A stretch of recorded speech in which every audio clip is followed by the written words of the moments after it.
UP योद्धा versus Puneri पलटन की जो मैच थी वो मुझे इसलिए पसंद आई कि पहले पवन शेरावत को ही बोला जाता था हाई फ्लायर।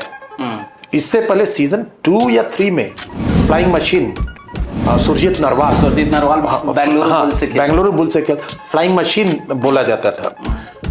तो इस बार जो जंप पंकज मोहिते ने जो मारी है, ऑलमोस्ट पंकज मोहिते की हाइट है, मेरा ही प्लेयर है, हमारे सेंट्रल वे का प्लेयर है। अच्छा।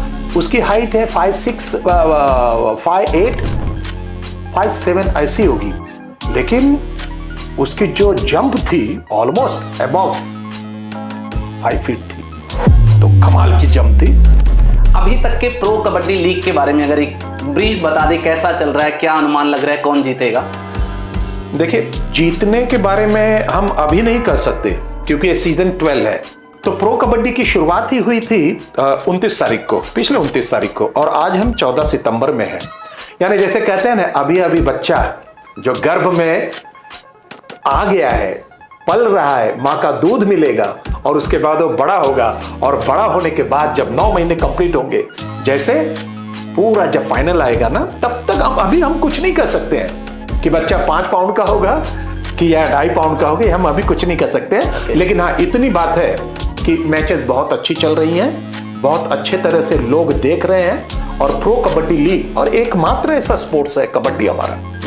अभी भी हमने आईपीएल के फाउंडर ललित मोदी जी का एक स्टेटमेंट हम फेसबुक पे देखे कि kabaddi is the biggest game होने वाला है। ये बहुत बड़ी अचीवमेंट है कबड्डी के लिए, और ये बहुत बड़ी उपलब्धि है हमारे प्रो कबड्डी लीग के लिए। और सारा श्रेय प्रो कबड्डी लीग यानी मशाल स्पोर्ट्स, स्टार स्पोर्ट्स इनको जाता है। इवन उत्तर प्रदेश से हम लोगों ने थोड़ी हमारी जमीन गिरवी रख दी। अच्छा। और उस पैसे से हमारे पिताजी का इलाज चला। लेकिन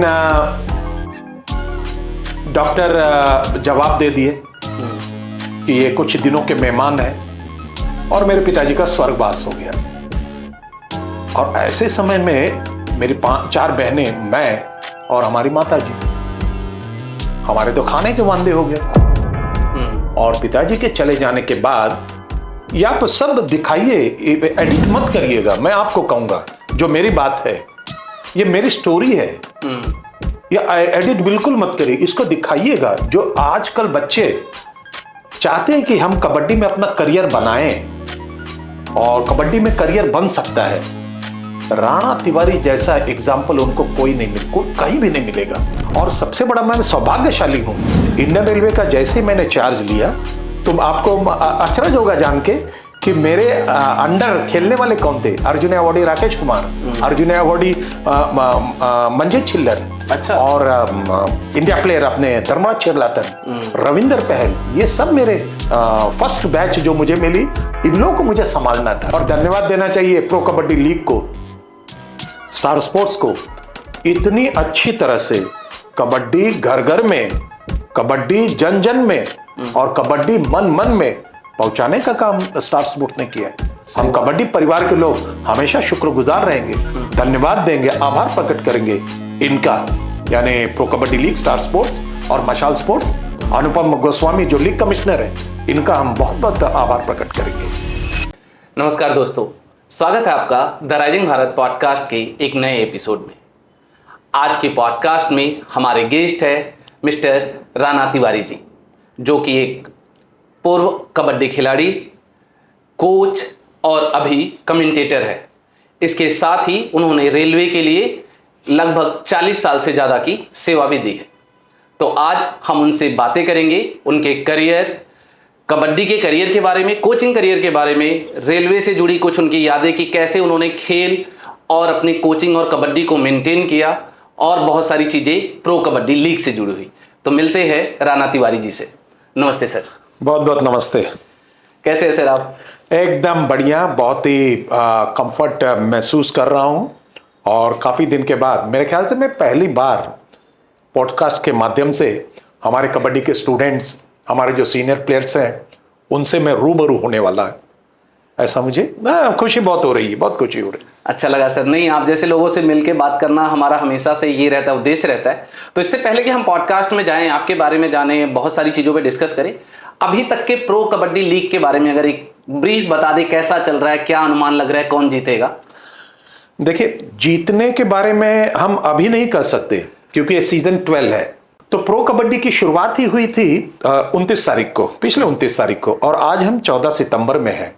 यानी जैसे कहते हैं ना, अभी अभी बच्चा जो गर्भ में आ गया है, पल रहा है, माँ का दूध मिलेगा और उसके बाद वो बड़ा होगा, और बड़ा होने के बाद जब 9 महीने कंप्लीट होंगे, जैसे पूरा जब फाइनल आएगा ना, तब तक अभी हम कुछ नहीं कर सकते हैं कि बच्चा 5 पाउंड का होगा कि या 2.5 पाउंड का होगा, हम अभी कुछ नहीं कर सकते हैं। Okay. लेकिन हाँ, इतनी बात है कि मैचेस बहुत अच्छी चल रही हैं, बहुत अच्छे तरह से लोग देख रहे हैं, और प्रो कबड्डी लीग और एकमात्र ऐसा स्पोर्ट्स है कबड्डी हमारा।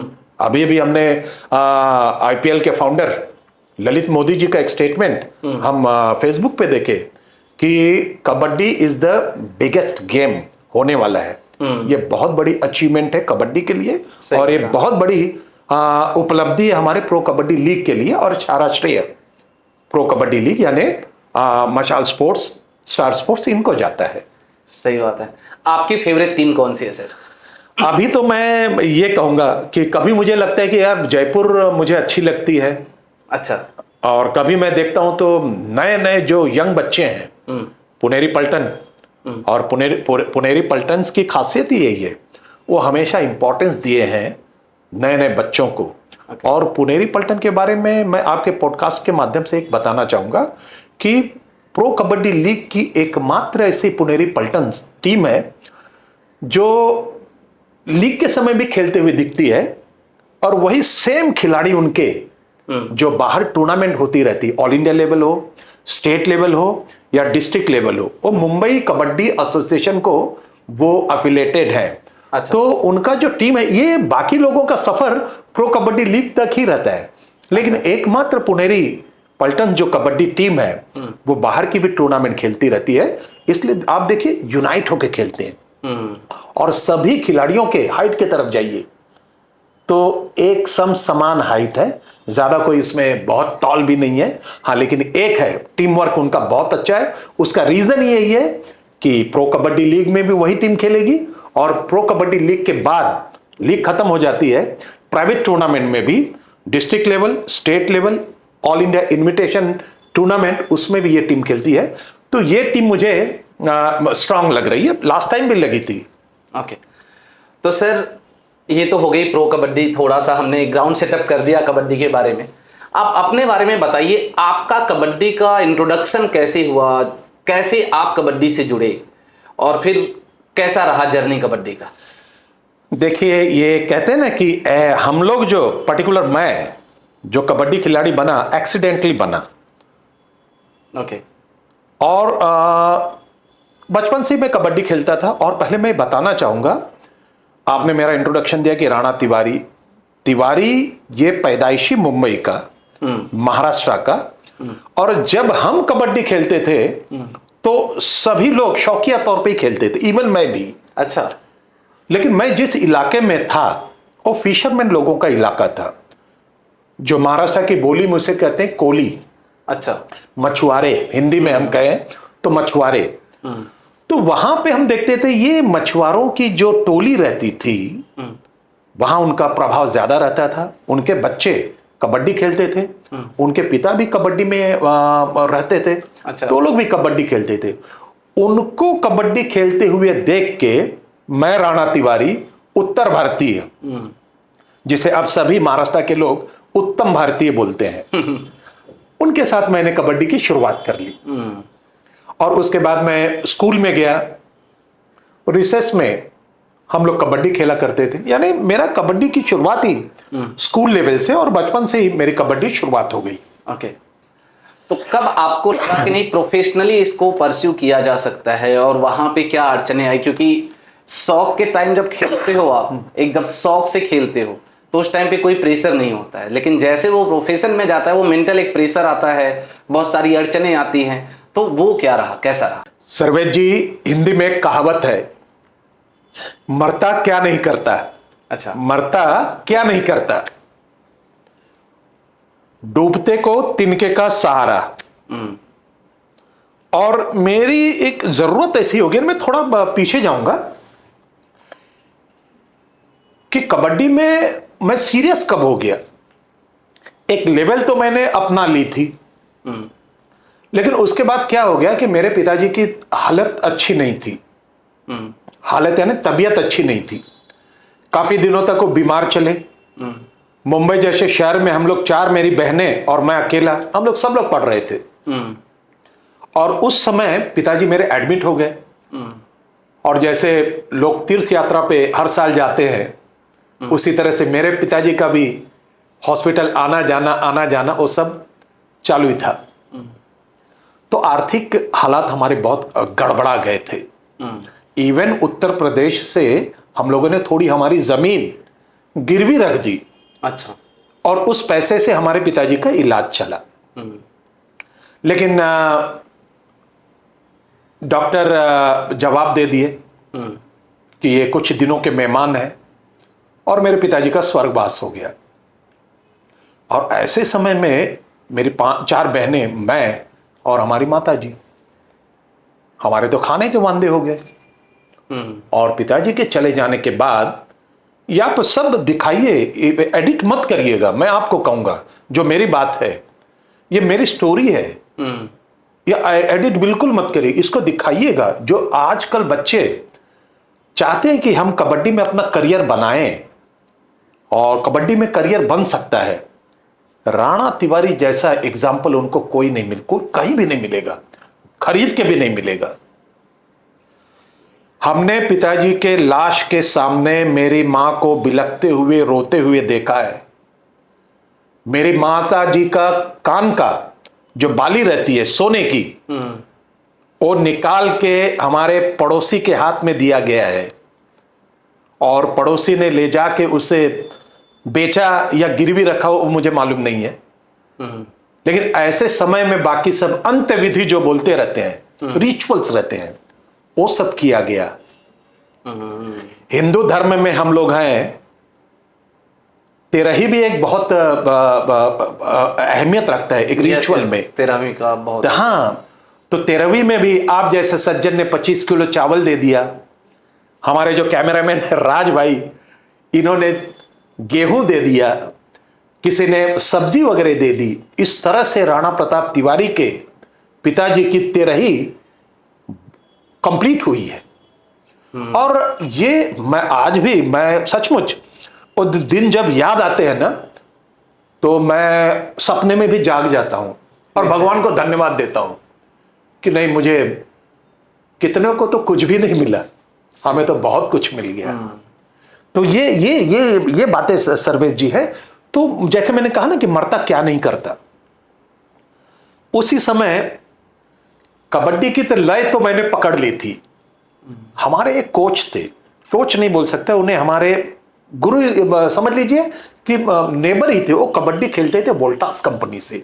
अच्छा। वासुदेव सुर्वे उनका नाम। उन्होंने मेरे को ग्राउंड के इधर लिया और बोला कि देखो, अगर तुमको चाहिए बिना किसी एग्जाम के, बिना किसी सोर्स या किसी ये पैरवी के, या बोलते हैं ना जैक लगाए, अगर जॉब तुम्हें चाहिए तो आपको कबड्डी को बहुत ही गंभीरता से लेनी पड़ेगी। वो मंत्र मुझे याद था। और हाँ, उन बेचारे ने भी, कोई नहीं, हम तो उत्तर भारतीय हैं, हमारा तो कोई नहीं था। एक मौका भी ऐसा आ गया कि अगल बगल के लोगों ने चंदा कलेक्ट कर दिया कि तिवारी परिवार अब यहां से गांव चला जाए।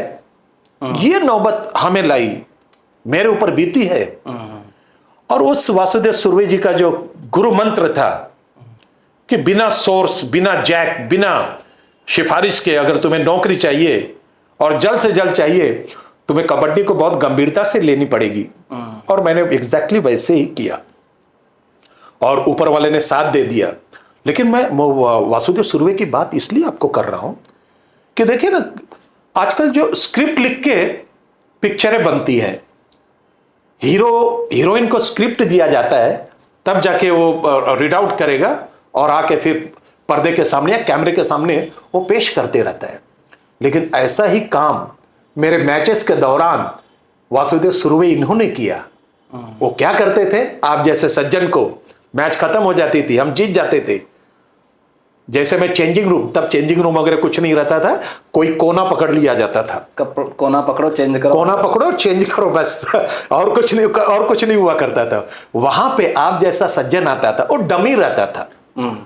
वो मुझे पूछता था आपकी उम्र कितनी है, कितने पढ़े हो, इतने, आप हमारी कंपनी ज्वाइन करोगे क्या, और मुझसे बाकायदा बायोडाटा भी मांगता था। और तब अभी तो कंप्यूटराइज सब प्रिंट हो रही है, तब वो टक टक टक टक टक टक वाली मशीन रहती थी। हाँ, वो ऐसे ही बोगस कुछ नाम बोल देता था। हाँ, और वो एप्लीकेशन ले लेता, और नाम भी बोगस रहते थे लेकिन ब्रांडेड नाम रहते थे, बड़े नाम रहते थे। और वो लेके एप्लीकेशन उसके जेब में चला जाता था। मेरे 2 रुपए 3 रुपए जो भी टाइपिंग के थे वो चले जाते थे, मैनुअल टाइपिंग होती थी, वो चले जाते थे। लेकिन उसका फायदा ये हुआ ना कि मुझे वही कान की बाली दिखती थी मेरी माँ की, वही दिखता था, 25 किलो चावल, गेहूं, ये मेरे को बहुत ही त्रस्त कर रहा था। और मैं मेहनत शुरू कर दिया, और तकदीर ने भी साथ दे दी, मेरी तकदीर ने भी साथ दे दी, और मुझे नौकरी मिल गई। सेंट्रल रेलवे में मुझे नौकरी मिल गई, और सेंट्रल रेलवे में नौकरी मिल गई, वो भी कैसी, टीसी। उसके नाम के आगे कलेक्टर लिखा रहता था, टिकट कलेक्टर। वो मुझे बहुत अच्छा लगता था। बनेंगे तब, लेकिन कलेक्टर तो नाम के पीछे आगे बिल्ला जो रहता था कलेक्टर, वो अच्छा लगता था।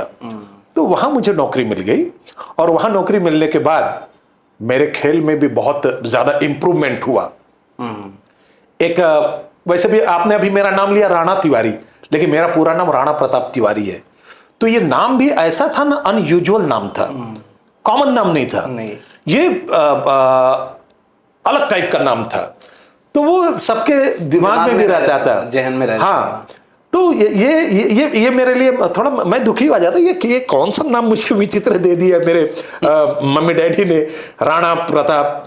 लेकिन बाद में इसका मुझे वो फायदा ये हुआ कि मैं अकेला ही, राणा प्रताप भी आ गया तो लगता था मेरा ही नाम है। पेपर कटिंग वगैरह सब आ जाती थी ना, उसमें मुझे बहुत उसका फायदा होता। ऐसे में जॉब मिल गया, और जॉब मिलने के बाद सबसे पहले राणा तिवारी ने काम वही किया कि धन्यवाद तो मैंने सबको दिया, लेकिन जो कान की बाली थी उसको छुड़ाने का भी काम हमने वो कर लिया। तो बाद में मुझे पढ़ो गिरवी रखी गई है, वो लाए। तो कबड्डी ने मुझे बहुत कुछ दिया, और मैं सबको कहूंगा अभी तो बहुत ब्राइट फ्यूचर है। कबड्डी में माध्यम है, कबड्डी में कोचिंग आ गई है, कबड्डी में दरवाजे खुल गए हैं।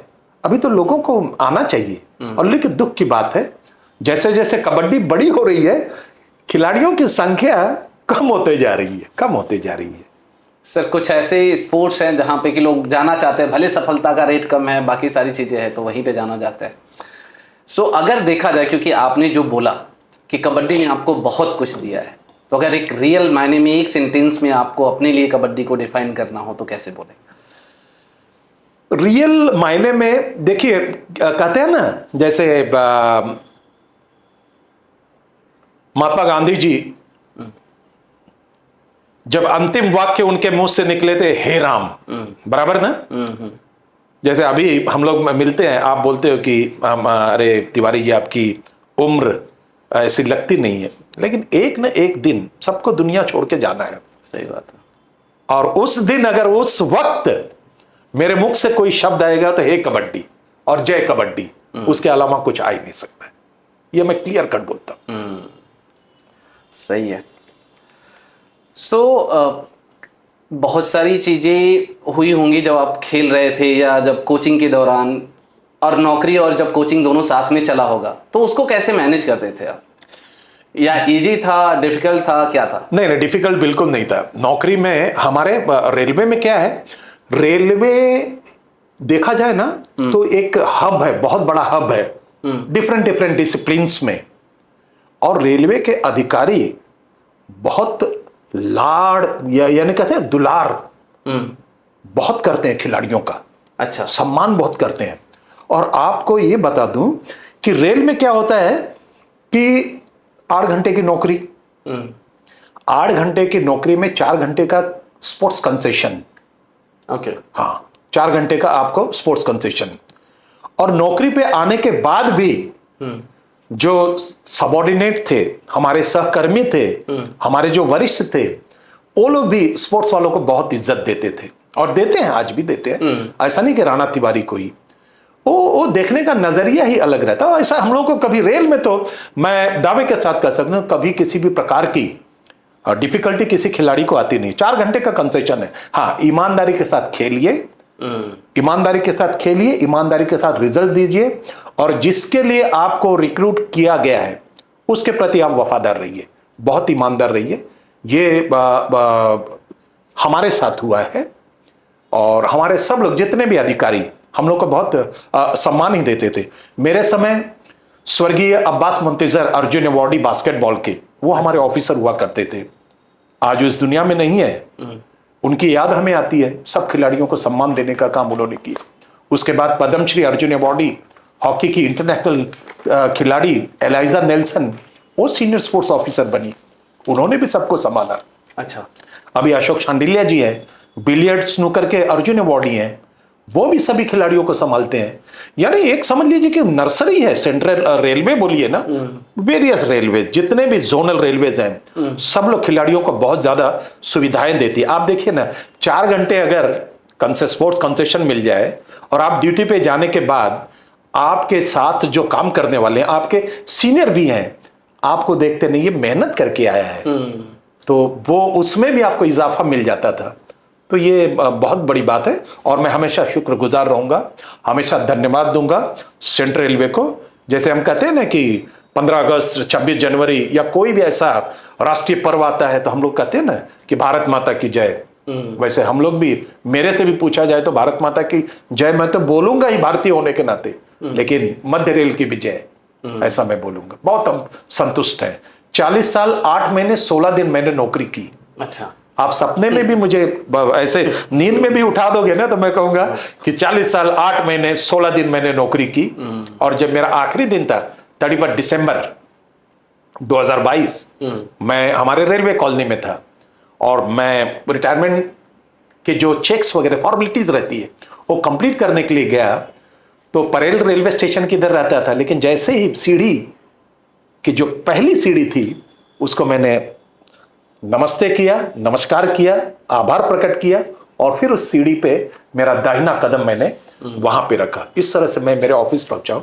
मैं हमेशा थैंकफुल रहूंगा। मैं, मेरा पूरा परिवार रेल के प्रति बहुत ही थैंकफुल हम लोग रहेंगे। नहीं, जब बालेवाड़ी में हम लोग मिले थे पहली बार, जो टूर्नामेंट चल रहा था, तो उसमें आपने मिलाया था जो भारतीय महिला टीम की कप्तान है सोनाली सिंगाटे से। हाँ, सोनाली। तो क्योंकि वो भी रेलवे में, तो उनसे भी बात हो रहा था कि कैसे आप मैनेज करते हो, क्योंकि हम तो जॉब वाले, तो हमें पता है कि भाई ऑफिस टाइमिंग फिक्स है, उसके बाद ही जो करना है। तो उनसे पूछा कि आप कैसे मैनेज करती है, तो बोले नहीं, हमारे लिए वो कंसेशन होता है, हमारा ट्रेनिंग का टाइम फिक्स है, उसके बाद ही हमें जाना होता है। तो जो आपने बोला कि नहीं रेलवे, और वास्तव में हम जो टीम्स देखते हैं, बहुत सारे ऑर्गेनाइजेशन है, PSUज है, ऐसा नहीं कि रेलवे ही भारत में एक सरकारी संस्था है, लेकिन जितने खेल के लिए, चाहे वो हॉकी की टीम हो, क्रिकेट की टीम हो, कबड्डी की टीम हो, सारे टीम्स, मतलब रेलवे एक तरीके से सबको संरक्षण देता है और उनको उतना मान सम्मान और प्यार देता है। तभी तो आप जैसे लोग रिटायर होने के बाद भी आकर के और उनका बड़प्पन कर रहे हैं कि कोई गिला शिकवा नहीं। तो रेलवे के लिए वो तो है कि एक स्पेशल जगह होना चाहिए। सर, कोचिंग की तरफ आप कैसे जुड़े? मतलब कोचिंग, सर्वे जी, कोचिंग के पहले, कोचिंग का मैं तो पार्ट आपको बताऊंगा ही, लेकिन ये मैं कुछ हूं, मेरे में भी कुछ दमखम है, और मेरा भी रुतबा बन रहा है इस मुंबई में, इस महाराष्ट्र में, उसके बारे में मैं बताना चाहूंगा। ये वाकया ऐसा हुआ था कि एक बहुत बड़ा मैदान है, श्रमिक जिमखाना जिसे कहते हैं, लोअर परेल पे है वो श्रमिक जिमखाना। वो कोई भी महाराष्ट्र का जितने भी कबड्डी खिलाड़ी हैं, ऐसा एक भी कबड्डी खिलाड़ी नहीं होगा जो उस श्रमिक जिमखाना में खेला नहीं है। अच्छा। वहां पे हमारी मैच थी, और मैं तकरीबन जॉबलेस ही था, लेकिन बन रहा था। मेरे बारे में पूछी चालू थी, शुरुआत हो गई थी कि राणा तिवारी को रिक्रूट करना, ये करना, वो करना चालू हो गया था। मैं ऐसे ही, मेरी मैच थी, वो मैच थी 9 बजे की, रात को 9 बजे की, अच्छा। और मैं पहुंच गया क्योंकि उससे पहले लीग कम नॉकआउट थी, मैच थी। तो मुझे मालूम था कि मेरी प्रतिस्पर्धी टीम जो मुझे क्वार्टर फाइनल में टकरा सकती है उसकी मैच 8 बजे शुरू हो गई। अच्छा। हाँ, और मेरी भी कोई आइडेंटिटी इतनी ज्यादा नहीं थी। मैं भी वहां के सिटिंग अरेंजमेंट फुल हो गया था, तो मैं भी दर्शकों के बीच में वो कबड्डी का मजा ले रहा था, मैच देख रहा था। उतने में आप जैसे एक सज्जन थे, बगल में खड़े थे, वो थोड़ा सा बात उनकी मैंने सुनी। वो मराठी में बोल रहे थे, आता 3 नंबर वरती जी मॅच होणार आहे ना, कोर्ट नंबर 3 वरती जी मॅच होणार आहे ना, ती मस्त मॅच आहे, ती बघायला आपण जाऊया, क्योंकि वो मैदान 1 2 3 थे। अच्छा। आता 3 नंबरवरती जी मॅच होणार आहे ना, ती मस्त मॅच होणार आहे, ती मॅच आपण बघायला जाऊया, कारण की त्यामध्ये एक भैया खेळतो। अच्छा। पण तो आपल्यासारखा खेळतो। समझ गए? हिंदी में मैं बताना चाहूंगा हमारे दर्शकों को। तो हाँ, मैं ट्रांसलेट करता हूं। उस दर्शकों के बीच में मैं खड़ा था और वो दर्शक बोल रहा है कि अभी जो 3 नंबर में जो मैच, कोर्ट नंबर 3 पे जो मैच होने वाली है, वो बहुत ही बेहतरीन मैच होने वाली है। उसमें एक भैया खेलता है। उत्तर भारतीयों को यहाँ पे महाराष्ट्र में प्यार से भैया बोला जाता है, और हमारे लिए तो गौरव की बात है कि हम किसके क्या है हमें मालूम नहीं, लेकिन भैया तो हम लोग बन गए, भैया बन गए। तो वो बोला, दर्शक बोल रहा था कि अरे अभी जो कोर्ट नंबर 3 में जो मैच होने वाली है, बहुत बढ़िया मैच होने वाली है, और उसमें एक भैया खेलता है, लेकिन वो अपने जैसा खेलता है। अपने जैसा।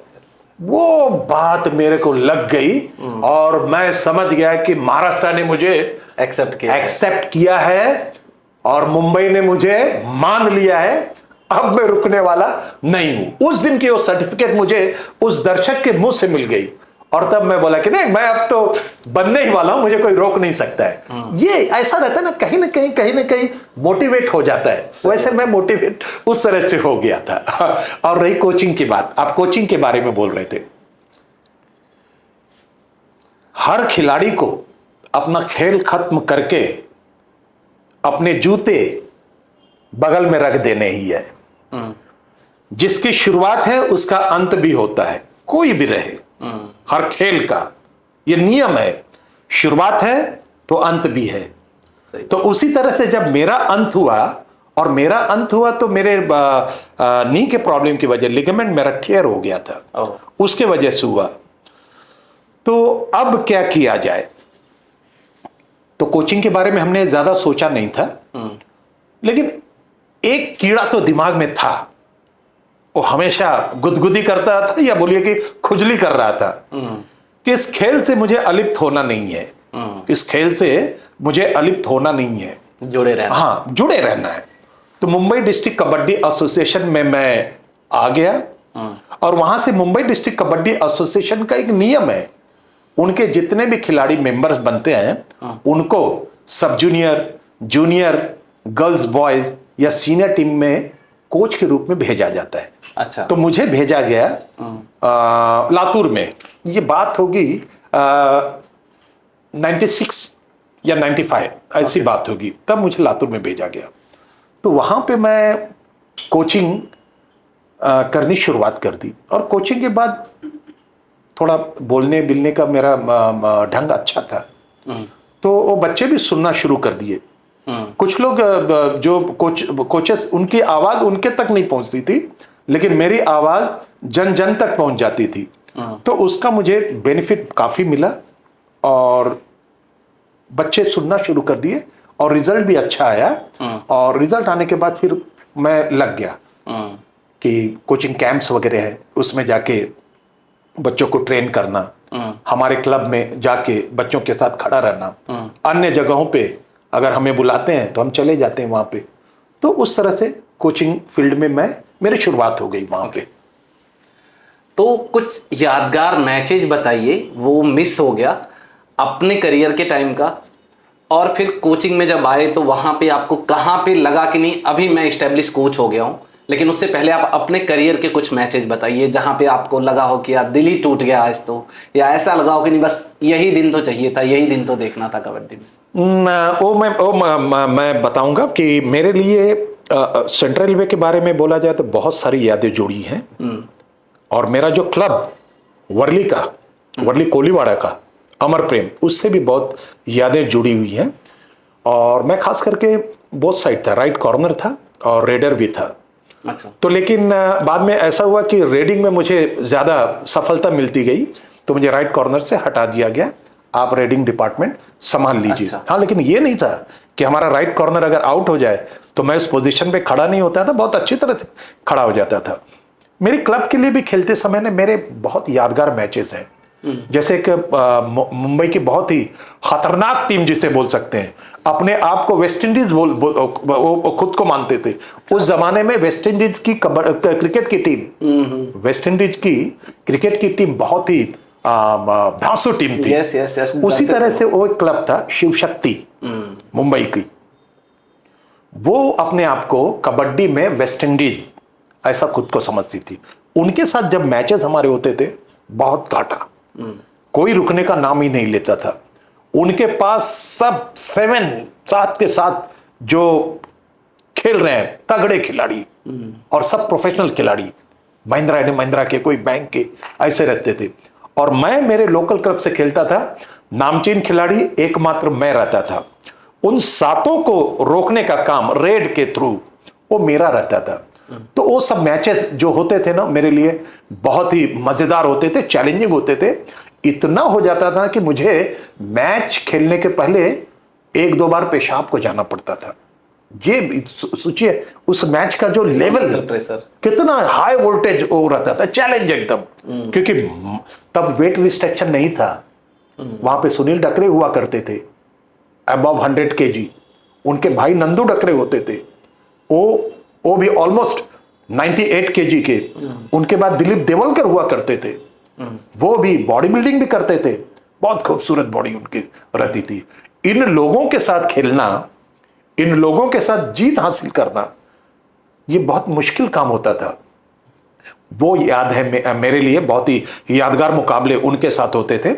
और रही सेंट्रल रेलवे की बात, तो मैं जवाहरलाल दर्डा जो कोयला मंत्री हुआ करते थे उस जमाने में कांग्रेस के, वो टूर्नामेंट उनकी यवतमाल में होती थी। अच्छा। और यवतमाल की खासियत थी, आज हम लोग प्रो कबड्डी के माध्यम से देख रहे हैं कि काफी फिल्म स्टार्स बोलिए, सेलिब्रिटीज बोलिए, उद्योग से बोलिए, फिल्म से बोलिए, ये सब लोग यहाँ आके बैठ के देखते हैं। लेकिन उनकी वो टूर्नामेंट होती थी जवाहरलाल दर्डा साहब की यवतमाल में, हनुमान व्यायामशाला उनके संस्था का नाम था। वो टूर्नामेंट यानी one of the best tournament India की होती थी।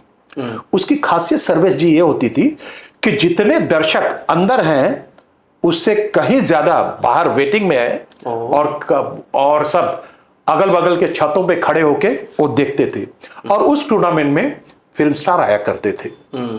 तो ये सबके लिए उस जमाने में फिल्म स्टार वगैरह आना और रूबरू देखना वो बड़ी बात होती थी। मुझे याद है कि ऋषि कपूर साहब उद्घाटन के लिए आए थे और अमरीश पुरी साहब प्राइज डिस्ट्रीब्यूशन के लिए आए थे। अमरीश पुरी जी आए थे। तो उस मैच में मैं जय मातृभूमि सांगली की टीम, इनके साथ मेरी मैच हुई थी, हमारी सेंट्रल रेलवे की मैच हुई थी 44।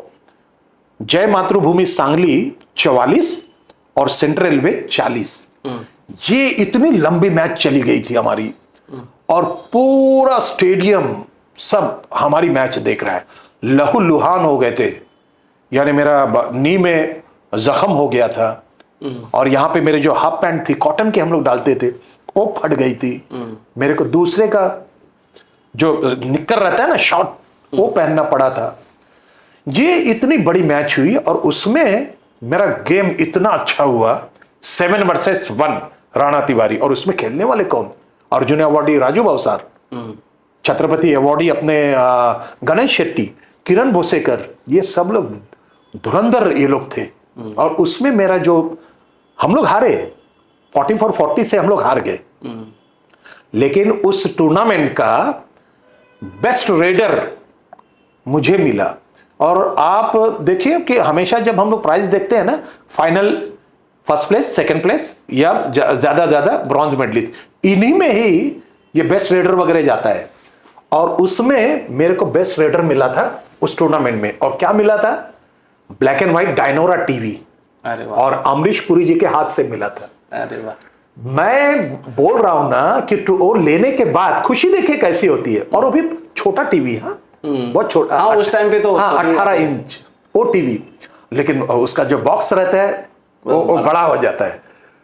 और देने का तरीका भी ऐसा था ना, बॉक्स हटा के अरे वाह। वो टीवी दे रहे हैं, ऐसा नहीं लगना चाहिए उसके अंदर कुछ सब ऐसे कपड़ा भी पड़ा डाल के दे दिया, वो सब था। वो लेने में जो मजा आया ना।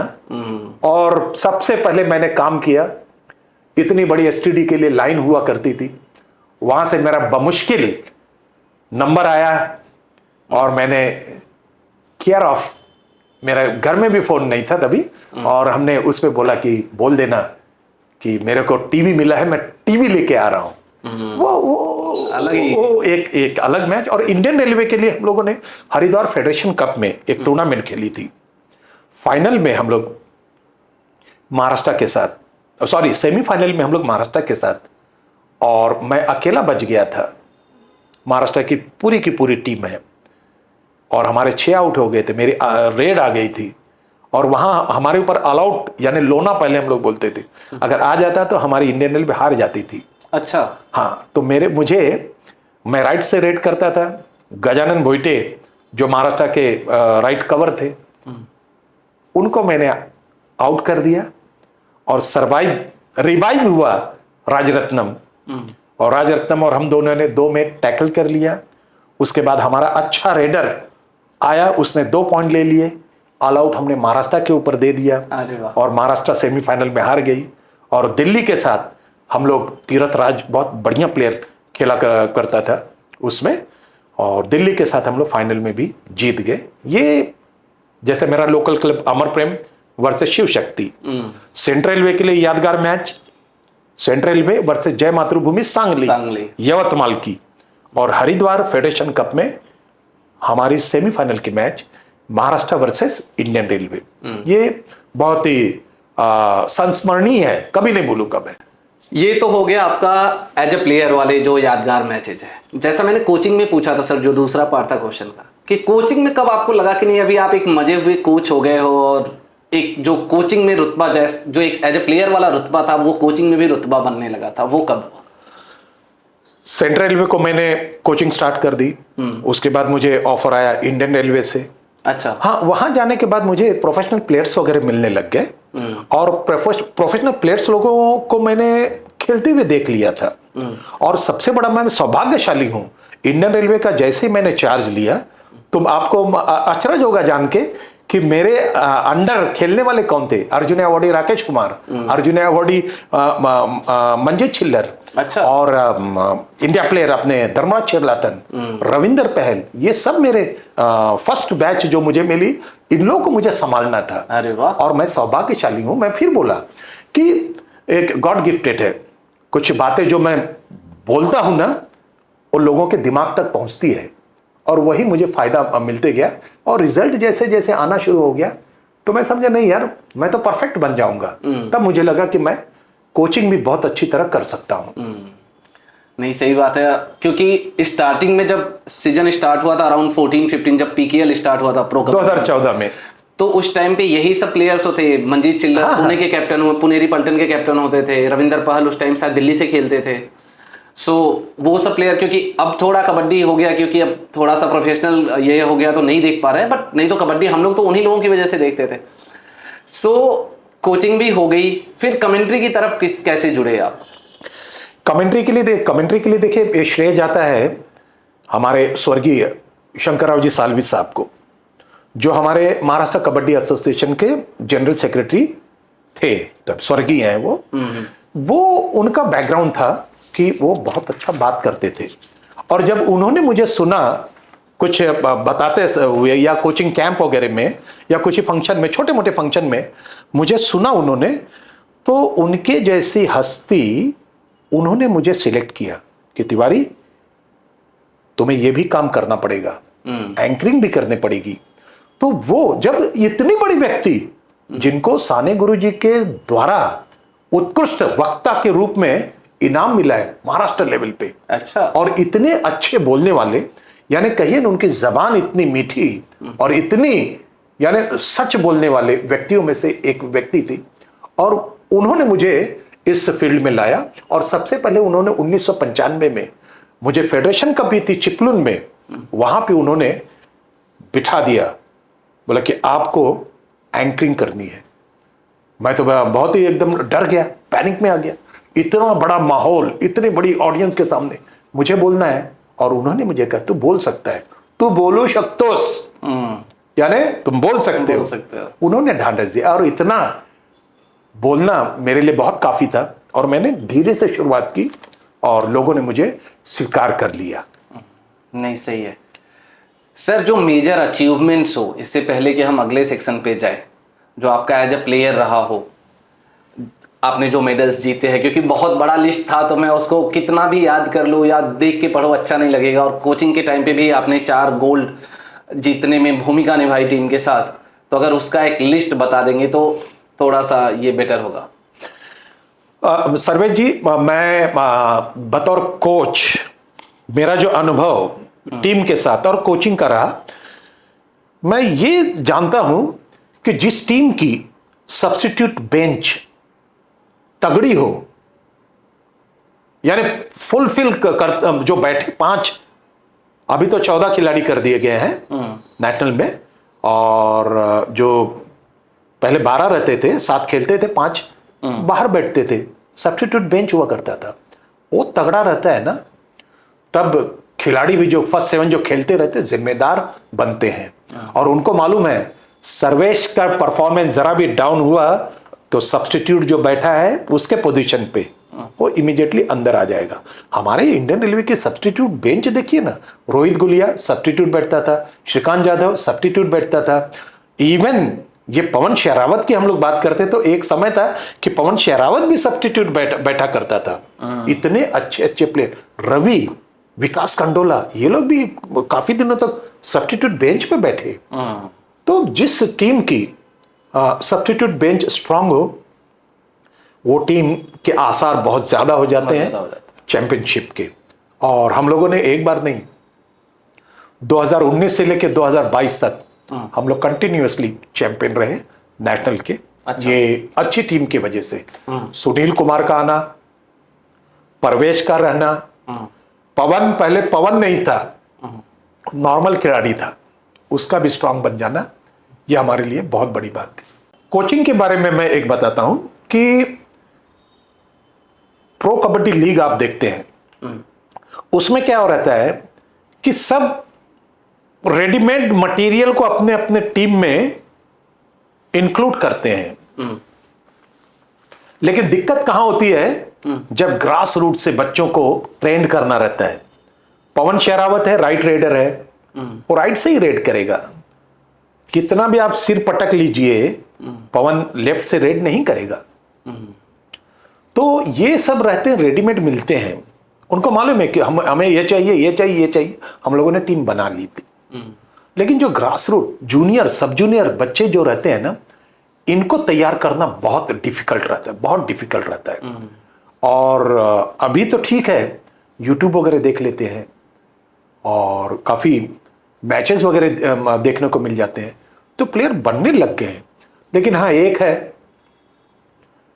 कि अनूप कुमार हो गए, राकेश कुमार हो गए, मंजीत छिल्लर हो गए, फिर अपने धर्मराज चिरलाथन वगैरह हो गए, रविंदर पे, मैं रेल से, इसलिए मैं रेल वालों के संपर्क में ज्यादा आया। ये सब एक गॉड गिफ्टेड लोग हैं, बन जाते हैं और बन के छा जाते हैं। अनूप कुमार हरियाणा से देखिए, अनूप कुमार की खासियत आपको मालूम है क्या है? उनके आप मैच देखिए, पुराने मैचेस देखिए, अनूप कुमार जैसा कैप्टन, कंधे पे रेडर के हाथ रख के मिडलाइन तक ले जाने वाला कैप्टन बहुत बार आप देखिए। क्रूशियल टाइम में मैच ठीक है, वन साइडेड है, कोई बात नहीं है, जीत रही है अनूप कुमार की टीम तो कोई बात नहीं है।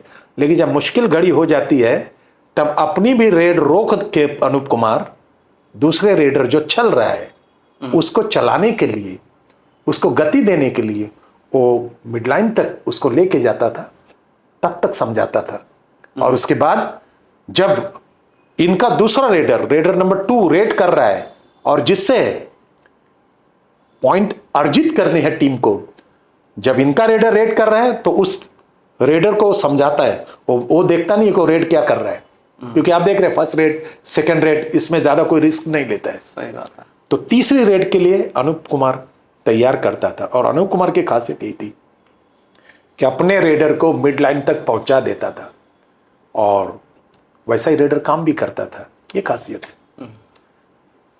सही है। अब आते हैं थोड़ा सा पीकेएल की साइड, प्रो कबड्डी लीग चल रहा है और अच्छे से चल रहा है। सो अभी तक का जो मैचेज हुए, आपने स्टार्टिंग में थोड़ा तो बताया, आपके अगर फेवरेट 3 रेडर्स का नाम लिया जाए तो वो 3 रेडर कौन से हैं? 3 रेडर के बारे में आप बोलें तो एक मैं पंकज मोहिते जो पुनेरी से खेल रहा है, राइट रेडर है, उसके तरफ मैं पॉइंट आउट करना चाहूंगा। उसकी खासियत है कान का इस्तेमाल करता है। कान का इस्तेमाल करने का मतलब कोचेस का सुनता है वो। अच्छा। ये रहता है। और उसके बाद अभी एक नितिन धनखड़, वो अच्छी रेड कर रहा है और सफल भी हो रहा है। और उस नितिन धनखड़ में मैंने देखा उसमें भूख है उसमें कि मुझे पॉइंट लाना है। वो मुझे अच्छा लगा। और हमारा दुर्भाग्य ही है कि जो बड़े बड़े नाम के जो खिलाड़ी थे ना, वो ज्यादा सक्सेस नहीं हो रहे हैं। अर्जुन देसवाल उसमें जो पिछले कई साल से खेल रहे हैं, उसमें एक कहते हैं ना कि कुछ स्पार्क दिख रहा है, सीरियसली खेल रहा है। अपने स्कोर जो पहले सीजन 11 में अर्जित किए थे उसी को मेंटेन कर रहा है, वो अच्छा दिख रहा है। तो ये मैं कहूँगा। लेकिन हाँ, ये है अभी सफर, दिल्ली बहुत दूर है। जो फिट रहेगा, मैट पे खेलना है सर्वेश जी, बहुत मुश्किल होता है मैट पे खेलना। और जो फिट रहेगा, ईमानदारी दिखाएगा, अपने शरीर के ऊपर ध्यान देगा, अपने सभी पार्ट्स के ऊपर ध्यान देगा, वो सक्सेस होगा। अभी बहुत चलने वाली है मैच। सही है। तो अभी जो इनिशियल फेजेस देख के आपने स्टार्टिंग में तो बोल दिया कि अभी बच्चा एक तरीके से गर्भ में है। हाँ, टाइम लगेगा, लेकिन आपको क्या लगता है कौन सी टीम में स्पार्क ज्यादा दिख रहा है, हंगर ज्यादा दिख रहा है? एक मैं जैसे बोला ना कि पुनेरी पल्टन की ओर मैं ध्यान दूंगा। पुनेरी पल्टन्स ये मुझे आगे जाएगी ऐसा लगता है, क्योंकि सब यंग बच्चे हैं।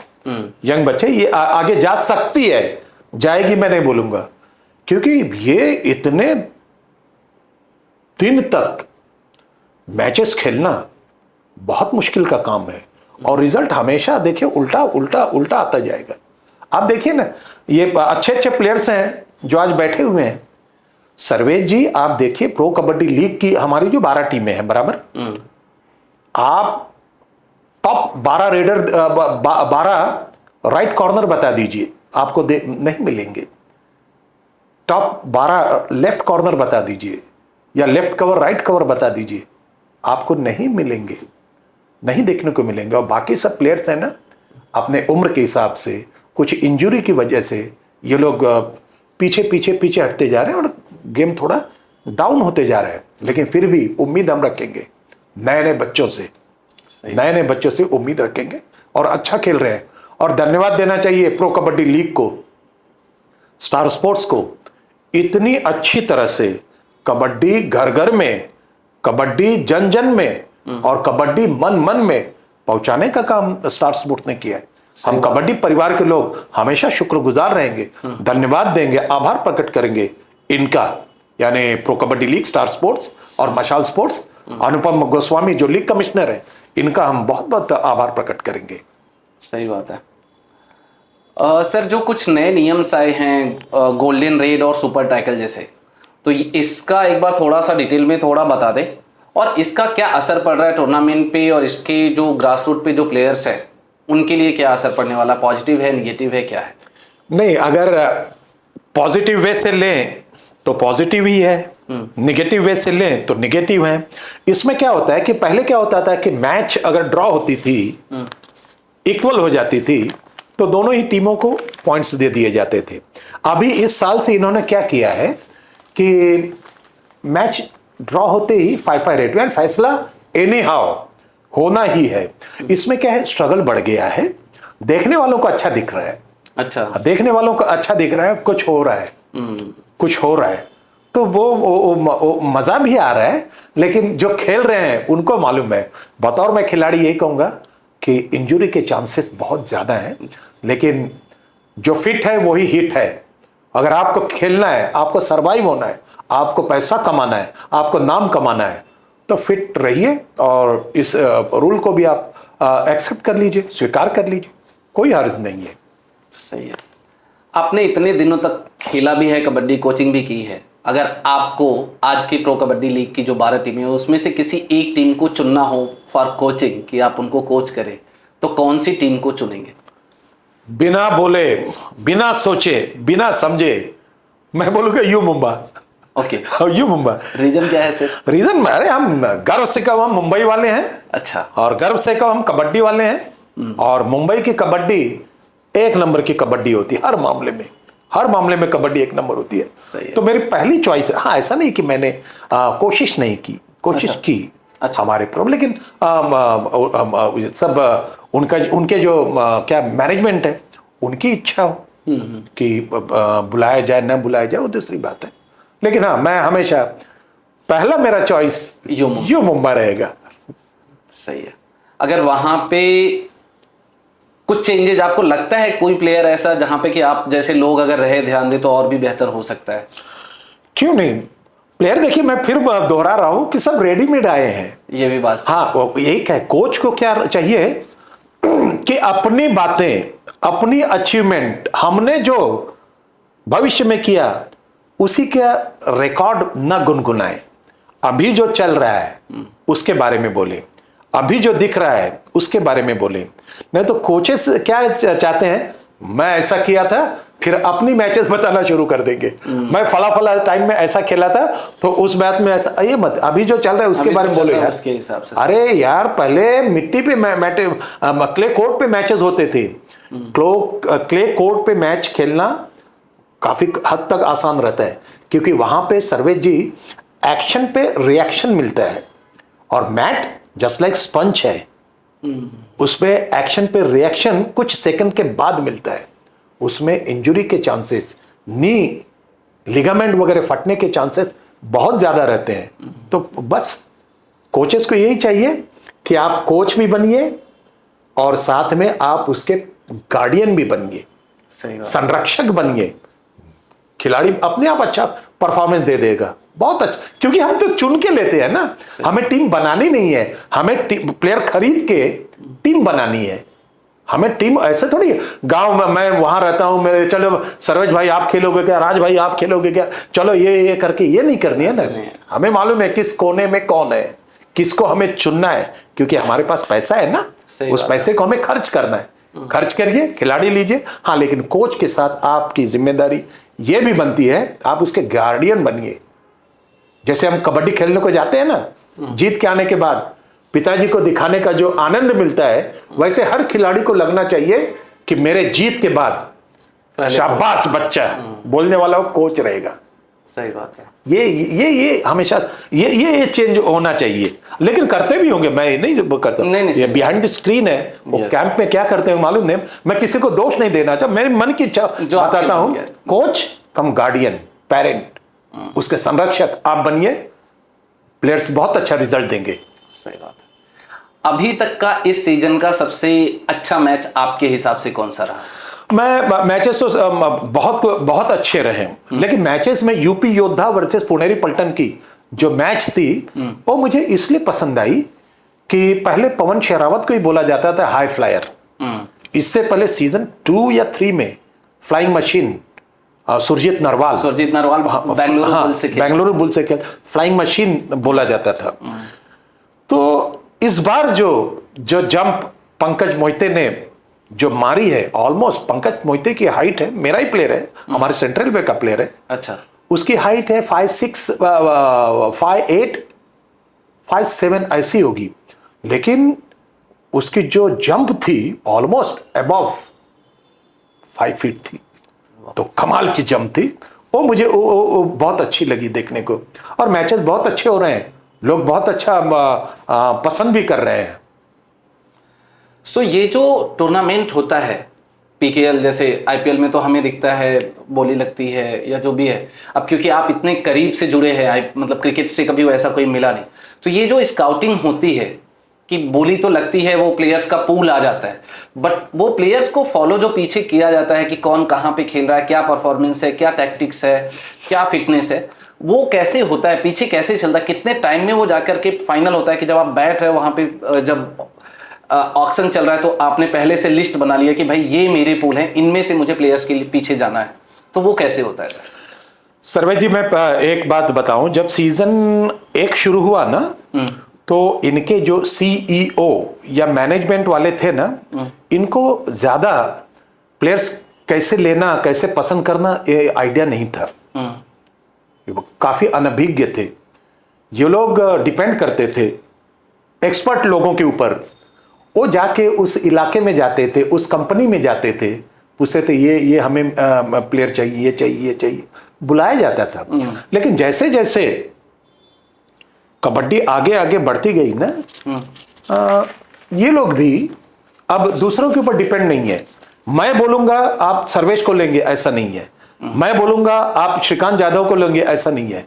मैं बोलूंगा नितिन धनखड़ को आप लेंगे, ऐसा नहीं है। अब तो इनके भी लोग टूर्नामेंट्स वगैरह, थैंक्स टू सब फेसबुक वगैरह, सब इसमें सब प्रोग्राम्स आ जाते हैं। आज ही AKFI की टूर्नामेंट का आ गई, कब फेडरेशन कप है, कब सीनियर नेशनल है, कब वीमेन नेशनल है, ये सब आ गई है। इनके लोग भी जाते हैं वहां पे, बैठ के मैचेस देखते रहते हैं। इनको अब कोई फंसा नहीं सकता है, कोई फंसा नहीं सकता। जो अच्छा लगा, राणा तिवारी बोलते नहीं, और मेरा भतीजा बहुत अच्छा खेलता है, आप ले लीजिए। ये सब गए दिन।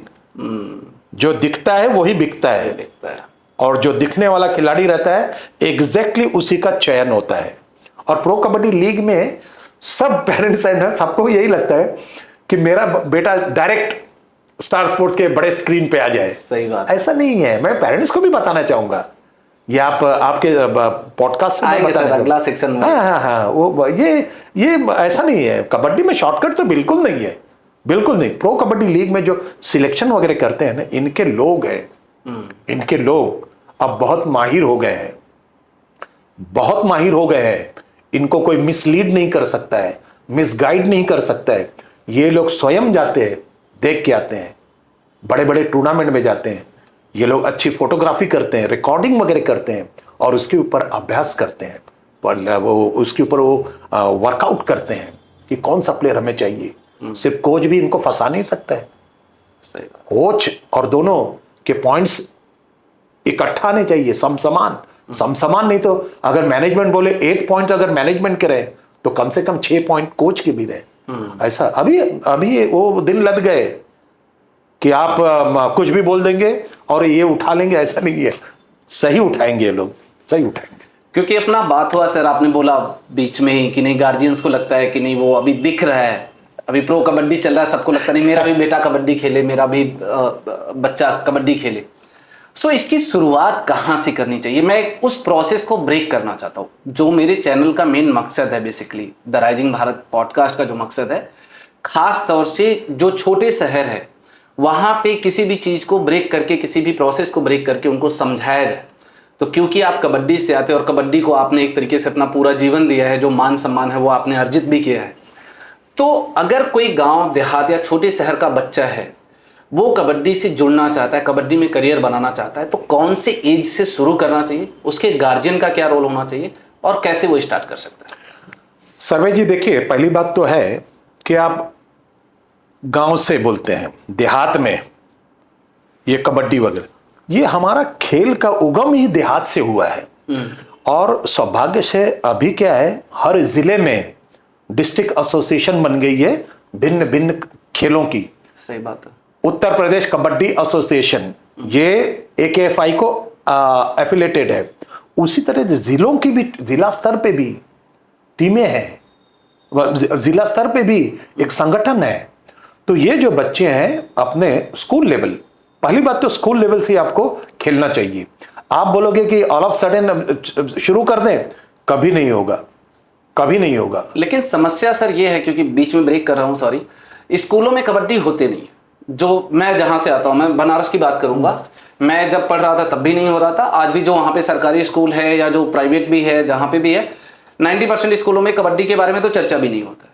तो अब बच्चा क्या करे? बच्चा तो अकेला, अब उसका घर पे गार्जियन ने देख लिया, प्रो कबड्डी देखा, उसको लगा कि प्लेयर बनना है, अब वो क्या करे? नहीं, ऐसे समय में बच्चे को यही करना चाहिए कि आप एसोसिएशंस कौन से हैं उसके बारे में, पहली बात तो पेरेंट्स की अभी जिम्मेदारी बढ़ जाती है। हम जैसे नहीं है कि एक्सीडेंटली हम लोग बन गए। अभी चाहे तो पेरेंट्स अपने आप अपने बच्चों को अच्छा खिलाए, लड़का हो या लड़की हो, बेटा हो बेटी, अच्छा बनाए।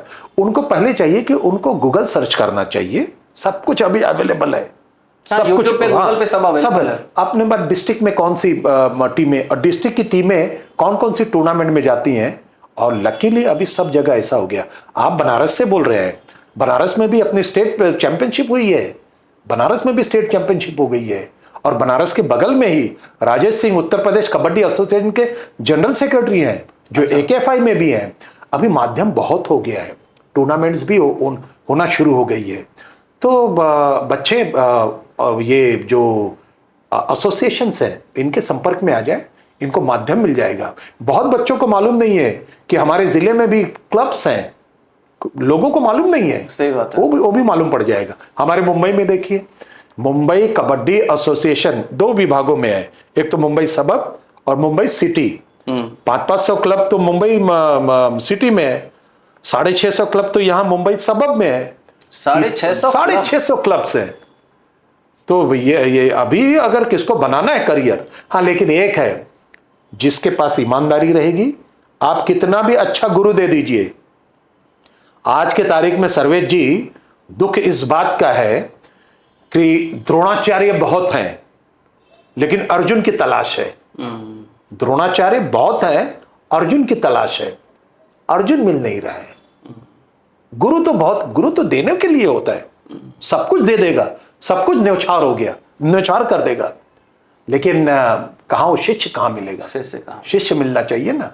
आधा मत खेलिए, पूरा खेलिए बच्चों। और ये हमारे कबड्डी में सबसे बड़ी समस्या क्या है मालूम है?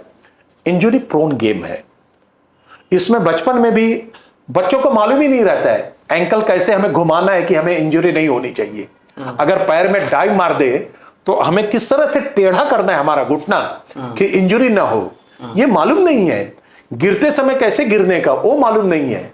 तो इससे क्या होता है कि शुरू में ही इंजरी हो जाती है ना, तो घर में आके सब सिर पटक लेते हैं, चलना प्रॉब्लम हो जाता है, वो बैठना प्रॉब्लम हो जाता है। इसलिए ना ये बच्चे लोग ना हट जाते हैं।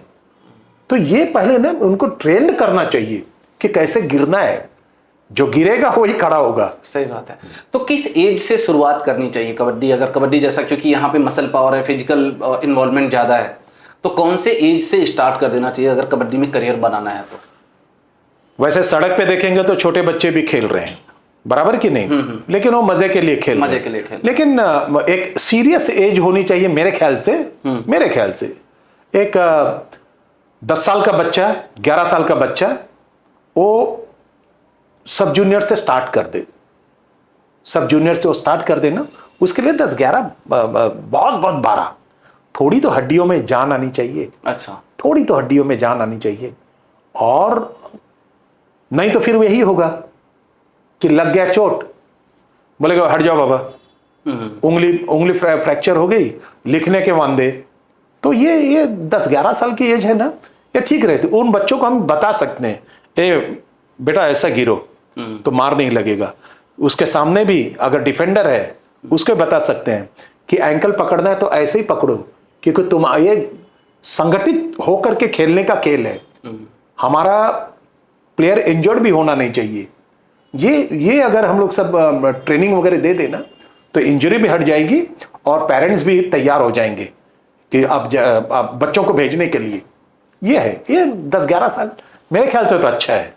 माता पिता का क्या रोल होना चाहिए अगर कबड्डी या कोई भी खेल में जा रहा है? क्योंकि हम कबड्डी की बात कर रहे हैं, तो अगर कबड्डी में एक खिलाड़ी बनाना है तो अभी तो प्रो कबड्डी देख लिया, एक उत्सुकता है, बच्चे को खिलाना है, बच्चे का एडमिशन भी कर लिया, वो रास्ता हम एक बार फिर से मैं दोहरा दूंगा, बट वो एक्सपेक्टेशन का भार अगर स्टार्टिंग में ही डाल दिया गया कि नहीं तुझे तो अभी पवन सहरावत ही बनना है, तो वहां पे आप पेरेंट्स के लिए क्या बोलना चाहेंगे? एक एक्सपेक्टेशन का जो भार है उसको कम, और बाकी पालन पोषण देखभाल किस तरीके से करना चाहिए, अगर उसको एक थोड़ा सा ब्रीफ करें तो।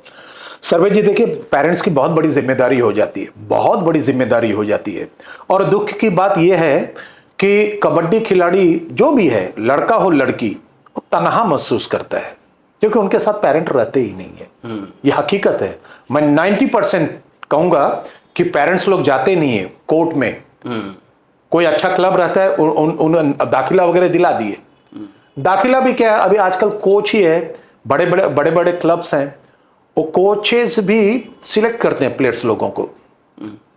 तो दाखिला भी दिला दिया ना, बाद में वो पेरेंट्स लोग पूछते भी नहीं है कि क्या कर रहे हो, कैसा खेल रहे हो, वो सब, और जाते भी नहीं है। इवन बड़े बड़े मैचेस खेलते समय भी पेरेंट्स जाते नहीं है। पवन शेरावत की बात आप करते हैं, पवन शेरावत आज अगर देखा जाए ना, तो पवन शेरावत को मैं कबड्डी का चमत्कार कहूंगा। इंडियन रेलवे में 2018 में यहां अपने तेलंगाना में नेशनल हुई थी। पवन शेरावत हमारा राइट रेडर, राजेश मंडल हमारा राइट रेडर, लेकिन हम लोग की चॉइस थी राजेश मंडल की, और पवन शेरावत को हम लोग सब्स्टिट्यूट बेंच में बिठाते थे। पवन को गुस्सा आता था, लेकिन हमें विश्वास राजेश मंडल के ऊपर ज्यादा था हमारा।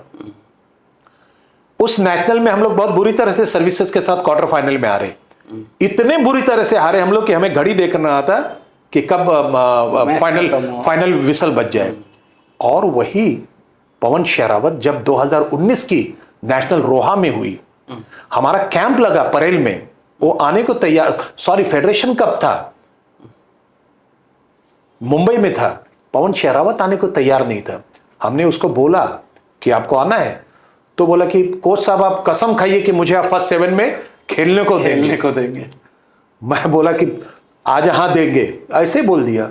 हमें राजेश मंडल, नो डाउट राजेश मंडल के आगे पवन कुछ भी नहीं था, इतना अच्छा नहीं था, लेकिन हम लोगों ने रिस्क लिया।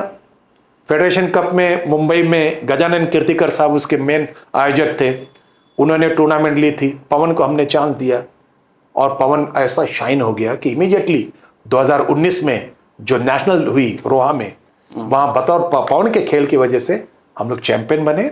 और उसके बाद देखिए 2019 Indian railway first 7, 2020 Indian railway first 7, 21-22 Indian railway first 7, और इन्हीं पीरियड में पवन शेरावत इंडिया कैप्टन भी बन गया।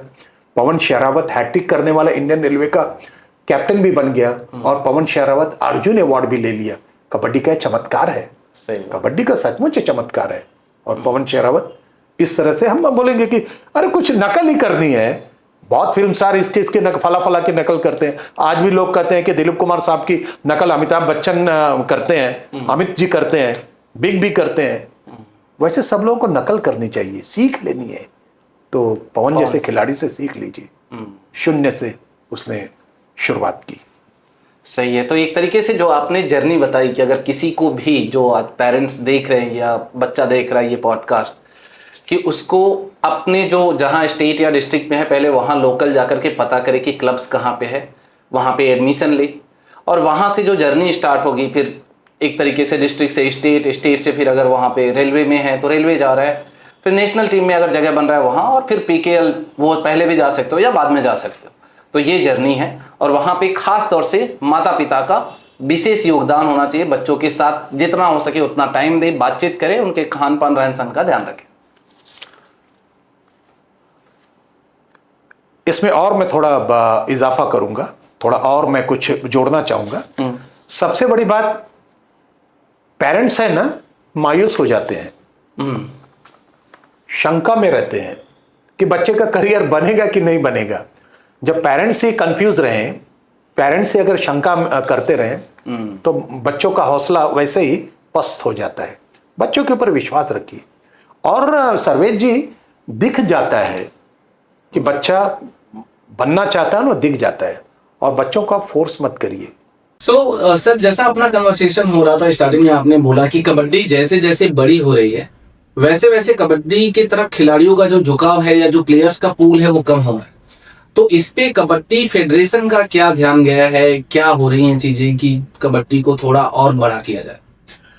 कबड्डी फेडरेशन ऐसा मत सोचिए कि काम नहीं कर रहा है। कबड्डी फेडरेशन बहुत अच्छी तरह से काम कर रहा है कि जैसे आप देखेंगे महाराष्ट्र कबड्डी एसोसिएशन के अंदर ही सभी जिले आते हैं, तो कबड्डी फेडरेशन भी रेगुलर टूर्नामेंट करवा रही है। एक बहुत बड़ी अच्छी बात है कि जैसे ही Indian kabaddi federation of India का कैलेंडर बन जाता है, उसी को बेस पकड़ के हमारे स्टेट वाले और डिस्ट्रिक्ट वाले अपना प्रोग्राम बनाते रहते हैं। हर डिस्ट्रिक्ट एसोसिएशन और स्टेट एसोसिएशन बहुत अच्छा काम कर रहा है, लेकिन बात यही है कि और डीप जाना चाहिए। डीप ये इसलिए जाना चाहिए कि हमारे डिस्ट्रिक्ट एसोसिएशन हो गया, स्टेट एसोसिएशन हो गया, ये क्या काम करती है कि हर उनकी टूर्नामेंट का कैलेंडर, जैसे मैंने कहा सब junior, junior, boys girls, senior, फिर नेशनल की तैयारी करना या इंटरनेशनल कोई इवेंट आता है उसके लिए तैयारी करना। इसके अलावा भी अभी हमें जैसे प्रो कबड्डी में टैलेंट स्काउटिंग होता है, उसी तरह से हमें फोकस करना चाहिए कि आने वाले दिनों में 2 साल के बाद कौन से जिले में ज्यादा बच्चे मिल सकते हैं कबड्डी के लिए, उसके ऊपर हमें काम करना चाहिए और बच्चों को गाइड भी करना चाहिए कि इस खेल में बहुत ज्यादा स्कोप्स है और बच्चों को गाइड करने से पहले उनके माता पिता से एकदम विश्वास में लेना चाहिए, तब परफेक्ट हो जाएगा और प्लेयर्स मिलेंगे। सही है। जो बीच में जैसा आपने बोला कि कुछ कमियां रह गई थी, तो वो कमियां क्या हैं? कुछ अगर हैं स्पेसिफिक आपको लगता है जिसकी वजह से प्लेयर्स का रुझान कम हुआ था कबड्डी की तरफ, ऐसा कुछ है या दूसरे स्पोर्ट्स में हाव भाव ज्यादा बना दिया गया है इसके लिए कबड्डी की तरफ रुझान कम है, क्या कारण है? प्लेयर्स लोगों की मानसिकता ये हो गई है कि खेल में राजनीति बहुत होती है, ऐसा वो लोग सोचते हैं, जबकि ऐसा है नहीं। ओके, जो चमकता है वो तो दिखेगा ही। जैसे हम कहते हैं ना कि हाथ कंगन को आरसी किया और पढ़े लिखे को फारसी किया, जो चमकता है। अभी देखिए हम असलम इनामदार की बात वो करेंगे। नगर के कौन से जिले से, छोटे से गांव से वो बच्चा आया, शहाद के विजय बजरंग क्लब से वो खेलना शुरू कर दिया और वहां का बच्चा यहाँ ठाणे में आता है, ठाणे में कबड्डी खेलता है, एशियन गेम में गोल्ड मेडल ले लेता है। तो अभी इसका कौन था माई बाप? या तब राजनीति कहाँ गई? ये राजनीति वगैरह ये अपने सुविधा के लिए बोल के हट जाते हैं, अपने इनकम्पिटेंस को जस्टिफाई करने का, और कुछ नहीं है। लगातार मेहनत और कुछ सीखने की आदत वो डाल दे बच्चे तो अपने आप वो बड़े प्लेयर बन जाएंगे। ये मत कहिए कि बनेंगे नहीं, जिसको बनना है वो बन ही जाता है। असलम इनामदार, आकाश शिंदे, ये सब लोग बहुत अच्छे एग्जाम्पल्स अपने लिए है। सही है। प्रो कबड्डी लीग चल रहा है, अच्छे से चल रहा है, इसको और बड़ा करने का क्या लगता है कि कैसे और बड़ा हो सकता है? देखिए, प्रो कबड्डी लीग जब सीजन 1 से शुरुआत हुई 2014 में, प्रो कबड्डी वाले बहुत अच्छी तरह से उसको प्रेजेंट करते जा रहे हैं। सीजन 1 से लेके 2 से देखिए, पहले क्या मेरे 8-8, 10-10 थे, अभी 22-22, 24-24 हो गए हैं। अपने तरफ से प्रो कबड्डी लीग के जो भी हैं, एडमिनिस्ट्रेटर हैं, प्रशासक हैं, अच्छा काम कर रहे हैं। समझ, इसमें और डालने का क्या है? और बस यही है, खूबसूरती इसमें आनी चाहिए, प्लेयर्स अच्छे बनने चाहिए और प्लेयर ज्यादा दिन टिकने चाहिए। सबसे बड़ी सबसे बड़ी बात है टिकने चाहिए। राहुल चौधरी ना बोल के भी 8-9 सीजन खेल चुका, अनूप कुमार, ये लोग भी ना बोल के 6-7 सीजन खेल चुके हैं। अभी होता क्या है कि प्रो कबड्डी में ना कुछ 1-2 सीजन में ही प्लेयर चमकते हैं, उसके बाद उनकी चमक कम हो जाती है। इसलिए इसको लगातार ये प्लेयर्स लोग कैसे खेले, इसके बारे में ज्यादा हमें ध्यान देना है। अगले अगर 10 साल का कबड्डी का फ्यूचर देखा जाए तो वहां पे आपको क्या लगता है कि जो एडमिनिस्ट्रेटर हो, चाहे प्लेयर्स हो, कोचेज हो, जो पूरी फ्रेटर्निटी है, जो एक इकोसिस्टम है कबड्डी का, उनके प्रायोरिटी लिस्ट में टॉप 3 क्या चीजें होनी चाहिए? एक तो हर संगठन मजबूत होना चाहिए, ऑर्गेनाइजेशन जितना भी है सब मजबूत होना चाहिए। सबकी माली हालत अच्छी नहीं है। अच्छा, ग्रामीण जिले में आप जाएंगे, छोटे छोटे जिलों में जाएंगे, उनको जो बेसिक चीजें होती है, जैसे जर्नी, टीम को जर्नी करनी है, टीम के किट्स वगैरह होते हैं, टीम को जो प्रोटीन्स वगैरह मिलने चाहिए, ये भी सुविधा अवेलेबल करवा देनी चाहिए। और दूसरी बात ये होती है कि हम देखते हैं कि चैंपियनशिप होती है, कोई भी चैंपियनशिप सिलेक्शन टूर्नामेंट जो रहती है उसमें मैट का इस्तेमाल किया जाता है। और आज भी बहुत जगह देखेंगे मिट्टी के मैदान में यानी क्ले कोर्ट पे ही मैचेस होते हैं, तो मैट्स वगैरह प्रोवाइड कर देना। महाराष्ट्र गवर्नमेंट है, अन्य गवर्नमेंट भी है, वो चाहती है कि लोगों को मैट्स मिल जाए। लेकिन आज के तारीख में समस्या ये है कि मैट अगर उपलब्ध करा भी दिया जाए स्पोर्ट्स डिपार्टमेंट से, तो उसको रखेंगे कहाँ? जगहों की कमी है, जगहों की ऐसे सेंटर्स बन जाने चाहिए कि भले आप शुरुआत करिए मिट्टी पे, लेकिन मौका आपको इतना मिलना चाहिए कि इजीली मैट अवेलेबल हो जानी चाहिए, क्योंकि फील्ड बहुत अलग रहती है। मिट्टी पे खेलना, बेयरफुट खेलना, और यहाँ के शू पे खेलना, ये अलग रहता है। तो ज्यादा से ज्यादा बच्चे मैट पे कैसे उतरेंगे, मैट पे कैसे खेलेंगे, इसके ऊपर ध्यान देना चाहिए। और सभी संगठन को ये दिमाग में डाल देना चाहिए कि गेम भी करिए, खेल भी अपनाइए, और साथ में शिक्षा को भी ध्यान दीजिए। ये बहुत जरूरी है, बहुत जरूरी। सही बात है। कबड्डी अगर आप देखेंगे तो वर्ल्ड कप तो होता है, एशियन गेम्स भी होते हैं, नेशनल में तो काफी अच्छा और लीग्स भी चल रहा है, बट ओलंपिक्स में नहीं है। तो क्या उसके लिए कबड्डी फेडरेशन या एसोसिएशन में कुछ बातचीत चलता है? क्या कुछ प्लान है? कुछ आप देखते हैं आगे ओलंपिक्स में आ सकता है कबड्डी? बिल्कुल। आज के तारीख में अगर कोई भी एक खेल जिसको हम पहला नाम ले सकते हैं कि वो ओलंपिक में पहुंच जाएगा। जानकारों का भी कहना है कि अगर कोई खेल ओलंपिक में दस्तक दे रहा है या दरवाजे तक पहुंच गया है, वो खेल कबड्डी है। इसके लिए amateur kabaddi federation of India, world kabaddi federation, ये सब लोग पूरी शिद्दत के साथ काम कर रहे हैं। और सचमुच हम सबका सपना है, हर कबड्डी खिलाड़ियों का सपना है कि ये खेल जिस तरह से एशियन गेम में पहुंच गया, वर्ल्ड कप में पहुंच गया, उसी तरह से ओलंपिक में पहुंच जाएगा। ये सबका सपना है और 100% ये सपना पूरा हो जाएगा। और सबसे बड़ा प्लेटफॉर्म यानी कहते हैं शुभारंभ प्रो कबड्डी लीग ने करवा दी है। प्रो कबड्डी लीग देखिए कितना अच्छा दिखता है। प्रो कबड्डी लीग देखने के बाद ना लोग अपनी जो चैंपियनशिप रहती है ना, वो टूर्नामेंट में आने के बाद ना खोए जैसे कहते हैं खोया चाप, उसी तरह से महसूस करते हैं। क्यों? यहाँ पे देखिए कलरफुल एकदम, सांस लेने को भी ऑडियंस को टाइम नहीं है, इतना एंगेज रखते हैं। और हमारी जो चैंपियनशिप होती है या कोई सिलेक्शन टूर्नामेंट होता है, वहां पे आने के बाद आपने एक पिक्चर देखी होगी कमला हासन की पुष्पा, जिसमें एक भी डायलॉग नहीं है। तो यहाँ आने के बाद सब चैंपियनशिप जब देखते हैं, अरे ये क्या, ये कुछ लग ही नहीं रहा है, कबड्डी हो ही नहीं रही, ऐसा लगता है। और प्रो कबड्डी में सब कलरफुल, सब यहाँ बैठे वहां बैठे, ये धमाका वो धमाका, ये साउंड ये लाइट वो सब देखते हैं। तो ये हम लोगों की भी जिम्मेदारी है। क्या अकेले स्टार स्पोर्ट्स ने ये जिम्मा लिया है? हम ऑर्गेनाइजर्स लोगों का भी तो काम है कि नहीं, ज्यादा नहीं, एक 5% तो स्टार स्पोर्ट्स की नकल करें। सही बात है। नकल करने को भी अकल होती है, अकल चाहिए, नकल करने को अकल चाहिए, तो उसी तरह हमें भी नकल करनी चाहिए। और थैंक यू स्टार स्पोर्ट्स को, उन्होंने बता दिया है कि इसमें रस है, रस निकालो और सबको पिलाओ। तो हम बाकी लोगों का, ऑर्गेनाइजर्स का काम बन जाता है कि हम लोग भी प्रैक्टिस करें, हम भी ड्राई रिहर्सल करें।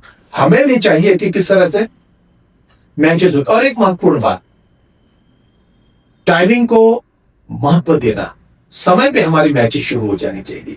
वेटिंग में आप किसी को मत रखिए। आज के तारीख में किसी को भी रुकने के लिए समय नहीं है, जो रुका वो खत्म। वैसे Star Sports time to time matches start होगा, ये बहुत जरूरी है। तो बाकी फेडरेशन जहां भी टूर्नामेंट हो जाए, ऑर्गेनाइजर्स को आप विश्वास में लीजिए और उन्हें बताइए कि समय पे मैचेस आप समाप्त कर दीजिए, समय पे मैचेस आप स्टार्ट कर दीजिए। सही बात है। ये होना चाहिए, टाइमिंग बहुत इंपॉर्टेंट है। नहीं, वो जरूरी भी है। अब आते हैं सर अपना लास्ट सेगमेंट जो रैपिड फायर है, रैपिड फायर पे जाते हैं। सो आपका पसंदीदा मूव जब आप खेलते थे या जब कोचिंग में थे या अभी भी है, तो वो कौन सा है? Bonus. Okay. Bonus line cross करना मेरा पसंदीदा मूव। ये मेरा मैं यानी मैं मेरी खासियत भी यही थी, ऊंचाई का फायदा लेना। और आज मैं 100 केजी का दिख रहा हूँ, लेकिन जब मैं खेलता था हार्डली 82 83, बहुत ज्यादा 84 तक ही रहता था, फुर्तीला था। ओके। पेट और पीठ एक जैसा था। तो मेरा पसंदीदा मूव बोनस पॉइंट अर्जित करना। सबसे डिफिकल्ट आपके हिसाब से डिफेंडर कौन होता था जब आप खेलते थे? तो वैसे बहुत सारे डिफेंडर वगैरह हो गए, लेकिन मैं राइट साइड से रेड करता था। तो राइट साइड को, राइट कवर को ही फेस करना पड़ता था। और मुझे जो ऊंचे कद के डिफेंडर रहते थे इजी रहता था, लेकिन जो नाटे कद, छोटे कद के नाटा कोई मेरे को राइट कवर मिल जाते थे ना, तो मेरे को दिक्कत हो जाती थी। वैसे प्रशांत गोलप करके बैंक ऑफ महाराष्ट्र का राइट कवर था, वो मुझे बहुत परेशान कर देता था। उसको देख के ही थोड़ी मैं रेड करते था, 10 बार सोचना पड़ता था। प्रशांत गोलम उसका नाम था। सबसे ज्यादा गूंज जयकारा वाला स्टेडियम कौन सा होता था? मैं वही श्रमिक जिमखाना ही दूंगा। अच्छा। श्रमिक जिमखाना को मुंबई की भाषा में कबड्डी का लॉर्ड्स कहते हैं। जैसे लॉर्ड्स स्टेडियम है क्रिकेट का, उसी तरह से ये श्रमिक जिमखाना जो लोअर परेल में है, स्वर्गीय कॉर्पोरेटर वहां के विवेक खाड़े साहब ने उसका निर्माण किया था। वो जयकारा बोल दीजिए। टिकट लगा के मैचेस होती थी, आज तो फ्री हो गई है। अच्छा। दर्शकों के लिए हमें इंतजार करना पड़ता है, लेकिन तब टिकट ली जाती थी और वो स्टेडियम हाउसफुल हो जाता था, किसी को लिया नहीं जाता था। तो बाहर से लोग कंकड़ फेंकते थे, पत्थर फेंकते थे। तब ऑर्गेनाइजर क्या करते थे, 20-25 लोग जो ज्यादा गड़बड़ कर रहे हैं उनको अंदर ले लेते थे।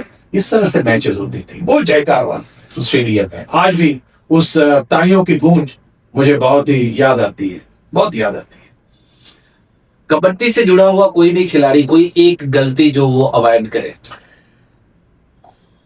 गलती वही है कि हम लोग क्या करते हैं, कोई भी रेडर अगर जाता है ना, मिडलाइन तक पहुंचते पहुंचते हमें मालूम पड़ जाता है कि वो पॉइंट लेगा कि नहीं लेगा। अच्छा। आत्मविश्वास, ओके।